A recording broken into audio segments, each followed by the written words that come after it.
Hi అండి. నేనైతే రోజైతే అటుకులైతే తాలింపు చేస్తున్నా. ఇవి అయితే కొంచెం జలించి పెట్టుకోవాలి.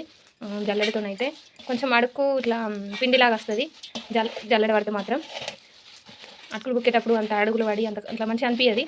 కాబట్టి నేనైతే అటుకులైతే జల్లెడ పట్టి పెట్టుకున్నా. వీటిని కొంచెం వేపుకుంటా మంచిగా కరకర ఉండడానికి.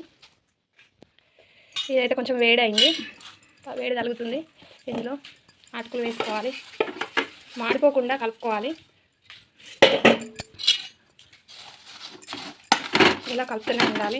కొంచెం మంచి కరకరలు ఆడుతుంటాయి అన్నట్టు, మెత్తగా ఉంటాయి. ఇట్లా వేయించుకుంటే మాడనివ్వద్దు.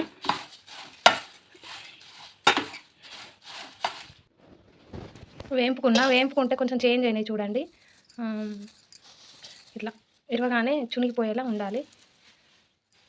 కొంచెం వేయింపుకుంటే కరకరలు ఆడితే మెత్తగా ఉంటాయి. దీంట్లోకి కొన్ని ప్యాలలు అయితే యాడ్ చేసుకుంటా. ఎందుకు కడాయి అయితే పెట్టుకున్నా. ఇందులో సరిపడా నూనె పోసుకున్నా. సరిపోతుంది ఆయిల్ అయితే. కనిపిస్తలేదు కదా ఆయిల్ అయితే వేడెక్కింది. కొంచెం జీరా వేసిన తర్వాత కొన్ని ఆవాలలో పసుపు పడ్డది. అందుకే అట్లా అనుకోకుండా సడన్గా అయితే తాలింపు వేస్తున్నా అటుకులు. ఎందుకనంటే మా పాప హాస్టల్ నుండి ఫోన్ చేసింది, మమ్మీ నాకు అటుకులు తినాలనిపిస్తుంది, కొన్ని తాలింపు అయితే చేసి పంపి మమ్మీ అని ఫోన్ చేసింది. అందుకని చెప్పి అనుకోకుండా అయితే అటుకులు అయితే తాలింపు అయితే చేస్తున్నా. ఇంట్లో కొన్ని పుట్నాలు ఉంటాయి, పుట్నాలు అయితే వేసిన. పల్లీలు అయితే కొంచెమే ఉన్నాయి, కొంచెమే ఉన్నాయి పల్లీలు. ఇంకా కొంచెం అయితే మంచిగా ఉంటుంది. అందుకని చెప్పి పుట్నాలు ఎక్కువ ఉంటే పుట్నాలు అయితే ఎక్కువ పోసిన. నేనైతే బొంది కూడా వేసుకోవచ్చు ఉంటే. వేగిన తర్వాత ఇప్పుడు కొన్ని ఎండుమిర్చి, కారం ఎక్కువ కావాలనుకుంటే ఎక్కువ వేసుకోవాలి, లేదా అవసరం లేదు. కొంచెం తక్కువైనా సరిపోతుంది అనుకుంటే తక్కువ వేసుకోవాలి. నేనైతే ఎక్కువనే వేస్తున్నా. మా పాప కొంచెం కారంగా ఉంటేనే తింటుంది, కారం తక్కువ అయితే అస్సలు ఒప్పుకోదు. కొంచెం ఉల్లికాడలు ఉంటే ఉల్లికాడలు వేసిన బాగుంటుందని చెప్పి. కలర్ఫుల్గా కనిపిస్తుంది చూడండి. 1/2 కేజీ అటుకులు తీసుకొచ్చిన. ఒకటి చాలల ప్యాకెట్ అయితే తీసుకురమ్మని చెప్పిన, తీసుకురావడానికి వెళ్ళారు, ఇంకా తీసుకురాలేదు. ఆ లోపు పోపు అయితే చేసుకుంటే అయిపోతుంది అని చెప్పి ఈ పని అయితే స్టార్ట్ చేస్తున్నాను నేను. కొంచెం కరివేపాకు కూడా యాడ్ చేసిన.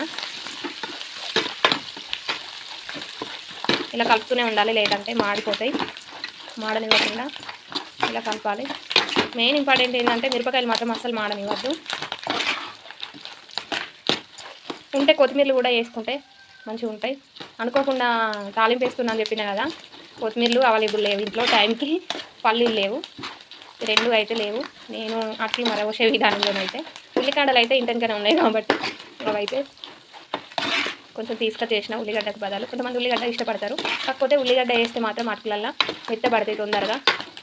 ఉల్లిగడ్డ వేయద్దు, ఎల్లిగడ్డ వేయాలి కానీ ఉల్లిగడ్డ వేయద్దు. ఎల్లిగడ్డ పేస్ట్ ఏదైతే ఇట్లా దంచి పెట్టుకున్నా ఎల్లిగడ్డ మాత్రం వేయాలి. ఇవైతే మంచిగా వేగినాయి అని చెప్పేసి లాస్ట్లో చివరిలో వేయాలి ఎల్లిగడ్డ మాత్రం. ఎల్లిగడ్డ ఎక్కువ వేస్తున్నా, అటుకులేమో తక్కువ, ఎల్లిగడ్డనేమో ఎక్కువ టేస్ట్గా ఉండడానికి. మమ్మీ నాకు ఏమైనా తినాలనిపిస్తుంది, స్నాక్స్ ఏం లేవు హాస్టల్లో సాయంత్రం తినేకి అని చెప్తే మార్నింగ్ ఫోన్ చేసింది. ఇప్పుడైతే తీసుకొని వెళ్ళడానికి అయితే ప్రిపేర్ అయితే చేసుకుంటున్నాం. మొన్న సండే ఫంక్షన్ నుండి వెళ్ళలేదు, ఇప్పుడు సాయంత్రం ఈవినింగ్ చూడనిస్తారు. అందుకని చెప్పి ఈరోజు అయితే ఈ అట్లయితే పోపు చేసి పంపిస్తామని అయితే రెడీ చేస్తున్నా. ప్యాలాలు తీసుకురావడానికి వెళ్ళిన వాళ్ళు అయితే ఇంకా రాలేదు. చూడండి కరివేపాకు ఎంత బాగా నూనెలో ఫ్రై అయిందో. ఇవి కూడా చూడండి, పుట్నాలు కూడా బాగా వేగినాయి. కరివేపాకు ఎంత ఎక్కువ ఉంటే అంత బాగా అనిపిస్తుంది. ఇప్పుడు లాస్ట్గా పసుపు అయితే కొంచెం పసుపు వేస్తున్నా. పసుపు వేసిన తర్వాత ఇదిగో ఇలా మళ్ళీ కలుపుకోవాలి. ఇక స్టవ్ ఆఫ్ చేసి అటుకులకు కలిపేయడమే. అసలు నేను సాల్ట్ వేయడమే మర్చిపోయినా.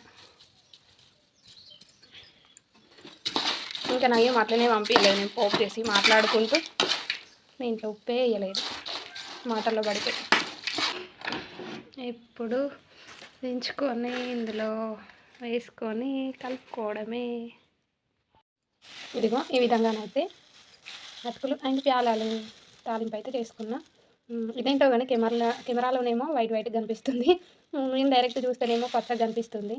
నాకు అదే అర్థం కాక మరీ తీసిన వీడియో నచ్చినట్లయితే లైక్ చేయండి, షేర్ చేయండి, కొత్త ఛానల్ చూసే వాళ్ళు సబ్స్క్రైబ్ చేయండి. ఓకేనా, బాయ్. మరి ఇలానైతే మంచిగా కలుపుకోవాలి.